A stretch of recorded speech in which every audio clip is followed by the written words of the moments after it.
Event 3, Lockstep. This event is for time with a 15-minute time cap. Both partners work simultaneously, moving through the workout together. This event has 3 rounds.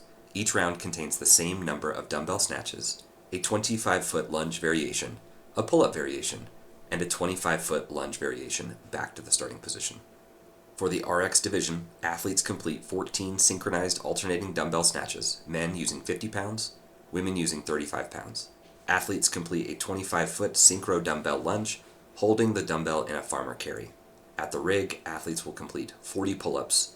They may divide these reps however they wish. Athletes do the 25-foot synchro dumbbell lunge in the farmer carry back to the starting position. Do 14 more alternating dumbbell snatches, a 25-foot synchro dumbbell lunge, this time in the front rack. Then, at the rig, 30 chest bar pull-ups divided however. Athletes then, a 25-foot dumbbell lunge in the front rack back to the starting position, 14 final synchronized alternating dumbbell snatches, a 25-foot synchro dumbbell lunge in an overhead position, 20 bar muscle-ups divided however, ending with a 25-foot overhead lunge back to the starting position.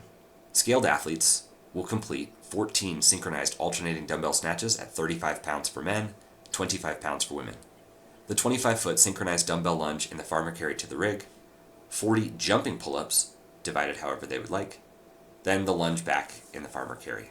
Athletes then complete 14 more alternating dumbbell snatches, a 25-foot synchronized dumbbell lunge in the front rack, then 30 pull-ups divided however they would like. A 25-foot synchronized dumbbell lunge in the front rack back to the starting position, 14 synchronized alternating dumbbell snatches, a 25-foot dumbbell lunge in the overhead position, 20 chest to bar pull-ups divided however they would like, and then finally a 25-foot synchronized dumbbell lunge in the overhead position back. For the dumbbell snatches, both heads of the dumbbell begin on the ground, and the dumbbell must travel up in one continuous movement, ending in a fully locked out position of the elbows, hips, and knees, with the dumbbell directly overhead. In order to stay synchronized, athletes must be on the same rep at the same time, with the synchronized position being at the top. Both heads of the dumbbell then return to the ground, and the athletes may start the next rep.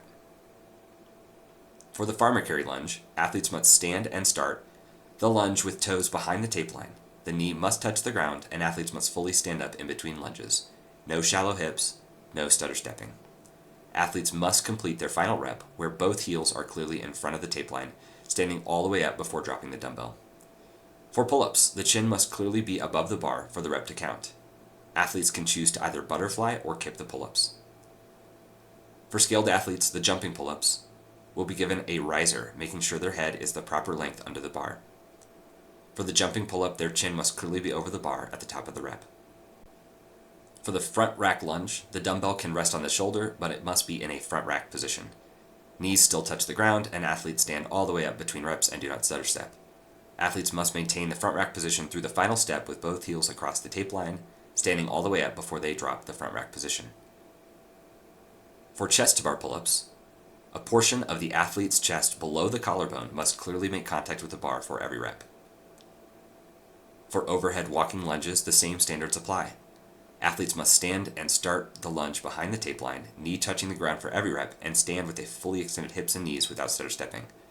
The dumbbell must remain overhead in a locked out position through the final rep, standing all the way up across the tape line before the athletes may lower the overhead position.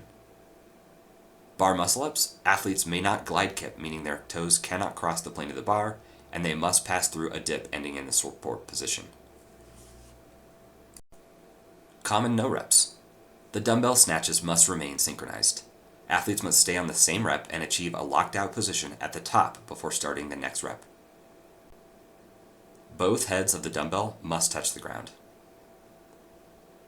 The snatch must end with the dumbbell directly above the athlete's head and shoulders, with the bicep near the ear.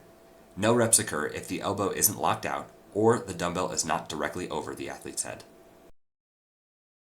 The dumbbell must travel in a continuous motion, meaning athletes may not clean and press the dumbbell. For the lunges, no reps can occur when athletes do not start clearly behind the tape line. Athletes must also remain synchronized for the lunges, meaning one of the teammates may not start the next lunge until the other athlete has fully extended their hips. Athletes need to be on the same rep. Athletes must stand up each rep, meaning no shallow hips. Athletes must also finish their last rep with both heels across the tape line and stand all the way up before lowering or dropping the dumbbell. For pull-ups, the chin must clearly be over the bar. On chest-to-bar pull-ups, the chest must make contact with the bar. For jumping pull-ups, the chin must be over the bar and arms must come to full extension at the bottom. For bar muscle-ups, the toes may not break the plane of the bar, meaning no glide kips.